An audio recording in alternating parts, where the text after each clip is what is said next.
Oi, eu sou o Felipe e antes da história, deixa eu te contar uma coisa. Eu tenho alguns livros publicados de forma independente. E se você curte histórias de terror, o link para elas vai estar aqui embaixo. No meio do caminho é a história sobre o amor entre um casal de usuários de drogas. Assim Disse o Universo é um conto sobre determinismo. Satanás em Ré menor é sobre o pior lado humano na hora do desespero. Fios de Horror são mais de 10 histórias perturbadoras e, claro, 3 Pesadelos, que foi meu último livro lançado. Confere lá, e se você já leu, não se esquece de deixar a sua opinião. Agora sim, desliga as luzes, coloca os fones de ouvido e vamos pra história.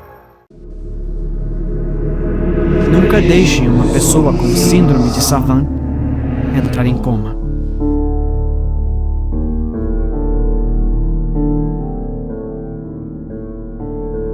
Meu primo caiu da nossa bicicleta e bateu a cabeça no corrimão. Sempre gostamos de viajar pela nossa linda cidade, serviu a um propósito. Meu primo nasceu com um dom maravilhoso, uma memória sem fim. Ele costumava se lembrar de cada dimensão, centímetro, canto e detalhe da nossa viagem. Quando chegávamos em casa, ele retratava sua exploração mental da rua em um modelo de argila ou em uma enorme tela. Ele teve sorte, já que essa era sua carreira. Pessoas ricas pagariam quantias elevadas por suas extraordinárias obras de arte. Ele entrou em coma. Os médicos não sabiam dizer se seria permanente ou não. Nossa família ainda tinha esperança e desejávamos que essa grande mente pudesse superar essa catástrofe. Muitos que acordam do coma não se lembram da longa e passiva jornada. Aqueles que o fazem podem descrever sonhos, mas geralmente as memórias são vagas e confusas. O caso dele era totalmente diferente. Ele se lembrava de tudo. Ele se trancou em seu quarto quando chegou em casa e começou a pintar inquieto. Ele fazia pausas para trazer comida e fazer suas necessidades. Ele não falou conosco. Nós nunca o interrompemos. Ele era extremamente dedicado ao seu trabalho e achamos que era uma forma positiva de distração. Não conseguimos ver suas pinturas. Ele estava isolado e trancava seu quarto meticulosamente. Meu primo teve um derrame e morreu. Quando eu estava limpando o quarto dele, descobri o conteúdo das pinturas. Nunca estive tão preocupado em toda a minha vida. Eu vou descrever alguns deles. Algo que parecia um quarto escuro, como o breu. A única coisa que consegui distinguir foi um piso de cerâmica, um homem alto e magro, de terno, segurando as mãos de uma garotinha. A pintura mostrava apenas as costas e os 2 personagens estão parados na estrada. Ao longe, você pode ver uma grande casa sem janelas. Está decorado com crianças. A lua, à noite, como se tivesse sido tirada com uma câmera antiga. A textura do terreno parecia completamente diferente das fotos reais do satélite. No canto inferior esquerdo, você pode ver uma figura borrada, um grupo de pessoas em um tribunal. Eles parecem rir de alegria enquanto atiram em grandes sacos brancos caídos no chão usando pistolas de prego.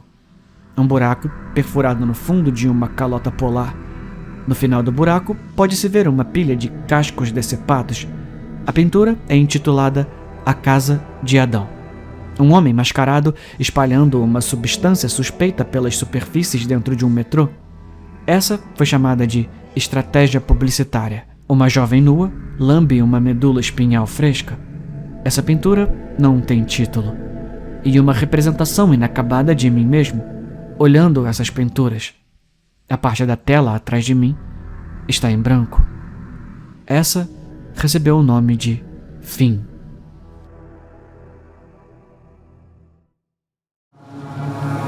As regras.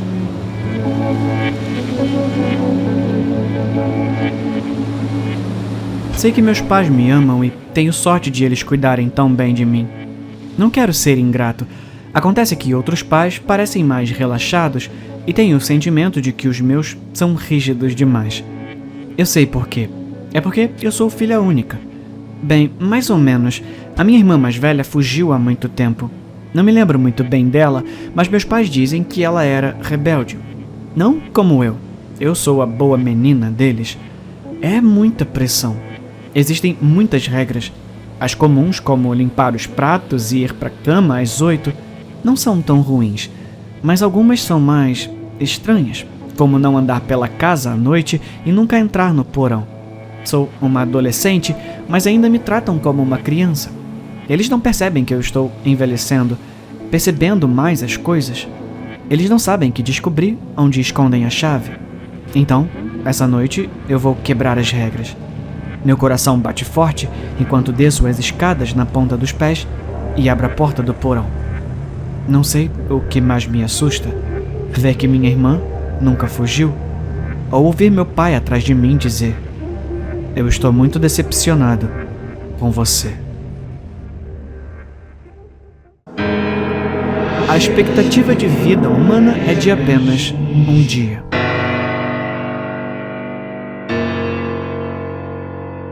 É importante que você leia esta mensagem. Tentei te enviar esta mensagem diversas vezes. Recentemente, provei uma teoria que tenho em mente há muito tempo. Permita-me explicar. Cada noite, todo mundo dorme. É um ciclo natural. Você acorda revigorado todas as manhãs. A pesquisa provou que o sono é muito importante para a função cognitiva normal. Todo mundo vai te dizer que a privação de sono é possível. E há até um punhado de lendas urbanas sobre isso, como o experimento russo do sono. Cada noite, você sonha enquanto dorme. A pesquisa mostrou que os sonhos ocorrem devido a um estágio REM do sono, em que o cérebro é mais ativo e processa memórias. Pouco se sabe sobre o processo, mas especula-se que na parte subconsciente do cérebro, essas memórias se misturam com outras memórias e pensamentos e um sonho é produzido. Bem, essa não é a verdadeira razão pela qual dormimos. Na verdade, você só dormiu uma vez na vida. Sim, todas aquelas outras vezes em que você dormiu, você não estava dormindo. Antes que você fique confuso, eu vou explicar desde o início. A expectativa de vida humana é de um dia. Parece ridículo, não é? Você pode estar pensando: eu vivi por anos, você é louco? Eu vou chegar lá. Então, quando dormimos pela primeira vez, é quase o fim da nossa vida de um dia. Sonhamos então com mais um dia de vida, e então dormimos nesse sonho. E a nossa mente nos faz entrar em mais um dia de vida, enviando-nos cada vez mais fundo nos sonhos. E como o tempo passa mais rápido do que o tempo real nos sonhos, as pessoas vivem uma vida inteira dormindo devido aos sonhos. Mas na realidade, viveram apenas um dia.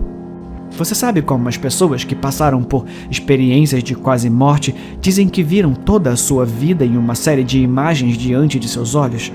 Quando as pessoas finalmente morrem, na verdade, vemos flashes de toda a nossa vida.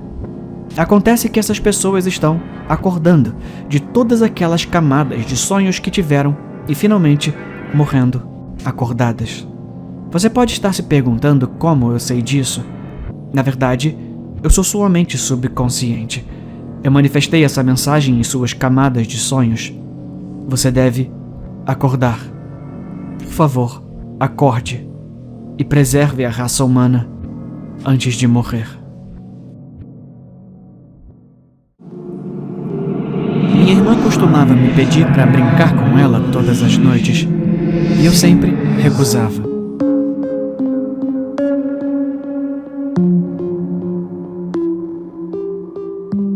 Quando eu tinha 7 anos, comecei a ter exatamente a mesma interação com minha irmã mais nova todas as noites, até que minha família se mudou para uma nova casa, 2 anos depois.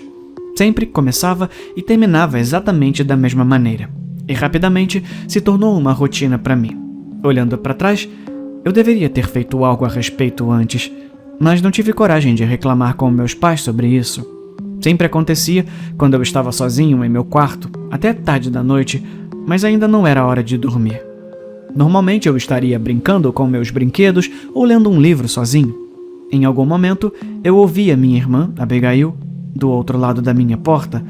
Ela era 3 anos mais nova que eu e, normalmente, seria mandada para a cama 1 ou 2 horas antes de mim, o que significa que ela estaria em apuros se meus pais a pegassem na minha porta tão tarde. "Jonathan, eu tô tão entediada. Eu posso entrar para brincar com seus brinquedos e você?" Ela perguntaria. "Não, Abigail." Eu responderia. "Você tem que voltar a dormir." "Por favor, Jonathan. Tudo que eu quero é brincar com meu irmão. Deixa eu entrar, vai. Talvez você pode ler meu livro favorito para mim?" "A hora de brincar acabou, Abigail. Por favor, volta a dormir." Eu diria de novo, esperando que, eventualmente, ela finalmente ouvisse a razão. Suas demandas sempre persistiriam. Jonathan, deixa eu entrar. Vamos brincar. Ela insistiria.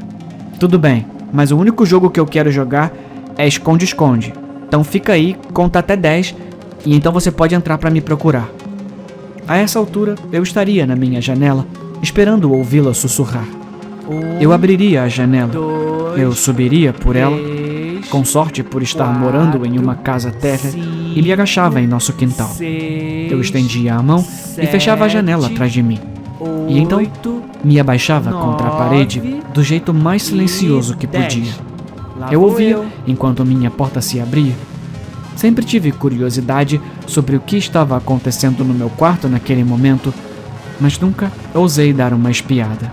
Eu esperaria pacientemente até ouvi-la começar a chorar, e então, eventualmente, minha porta se fecharia novamente e eu estaria livre para abrir a janela e voltar para casa.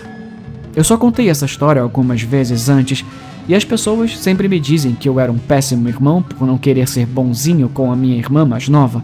Porém, é um detalhe que eu sempre deixei de fora dessa história quando contava às pessoas. A minha irmã morreu quando eu tinha 6 anos. A senhora Carrington disse. Simon disse pare, então paramos. A senhora Carrington perdeu o sorriso, assim como todos os outros professores que nos ensinavam.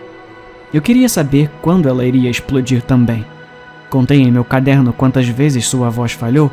Suas mãos se fecharam em punhos quando Rowan perguntou se ela escovava o cabelo. Depois de dias e semanas de espera, nossa professora perdeu a cabeça em uma terça-feira aleatória, quando estava chovendo. Ela estava escrevendo um poema quando Summer Carlyle se levantou. Summer me intimidou durante semanas porque não ganhei produtos para pele no Natal. Eu perguntei, mas a mamãe riu de mim. Produtos para pele, Ruby? Você tem 9 anos. Senhora Carrington, Summer zombou. Quantos anos você tem mesmo? O lábio da nossa professora tremeu. Eu tenho 31, Summer. Nossa, credo. Summer fez uma careta. Não é 30 e todos, velha. A senhora Carrington parou de escrever quando a turma caiu na gargalhada. Tá, por que não brincamos de Simon diz? Ela deu um passo à frente, seus olhos escuros absorvendo todos nós. Naquele momento, senti o ar ao meu redor parado. Sua voz bateu em mim como uma onda de água. Simon disse para parar. Nós paramos. Eu parei. Eu podia sentir a respiração em meus pulmões. Eu ainda estava respirando, ainda vivo, ainda consciente e olhando para minha professora. Mas havia parado. Eu pensei que era uma piada, mas a senhora Carrington não disse Simon mandou ir. Ela não terminou o jogo. Parei por horas, depois dias, depois semanas. As estações começaram a mudar no canto do olho, mas eu sempre estive lá, sempre colado ao meu assento. A chuva atingia as janelas, o sol queimava minha nuca. Eu estava ciente do meu cabelo crescendo, longo, depois curto e depois preso em um rabo de cavalo, como se um eu invisível continuasse, enquanto eu parava. Fiquei mais alto, senti meu corpo torcer e se contorcer, minha pele coçando. Senti emoções novas que não entendi. Senti raiva e frustração, dor e tristeza. Mas então veio o amor. O amor parecia como água quente caindo sobre mim. O desgosto parecia sufocante. Às vezes eu dissociava. Eu podia ver as outras crianças. Summer não parecia mais uma criança de 9 anos. Jack parecia meu irmão mais velho. Não consigo lembrar de quando parei de gritar. Parei de martelar a barreira dentro da minha mente, implorando para morrer, para me libertar daquele jogo. A voz da senhora Carrington finalmente nos atingiu. Simon diz, vai. Eu pisquei rapidamente. Eu estava no palco, usando minha roupa de formatura. Turma de 2034. Eu podia ver minha mãe na plateia. Não me lembrava da mamãe ter rugas. Quando a multidão parou de aplaudir, minha turma pareceu sair da situação. Rowan caiu de joelhos. Summer começou a gritar. Um lamento agonizante ecoando em meus ouvidos. Seus dedos esculpiram seu rosto, arrancando seu cabelo. Deixei cair meu diploma, já gritando por minha mãe, envolvendo meus braços em volta dela. Eu estava tremendo. Mamãe, eu sussurrei. Eu quero voltar. A senhora Carrington parecia velha. Pelo menos tão velha quanto como nos vimos pela primeira vez. E ela sorria.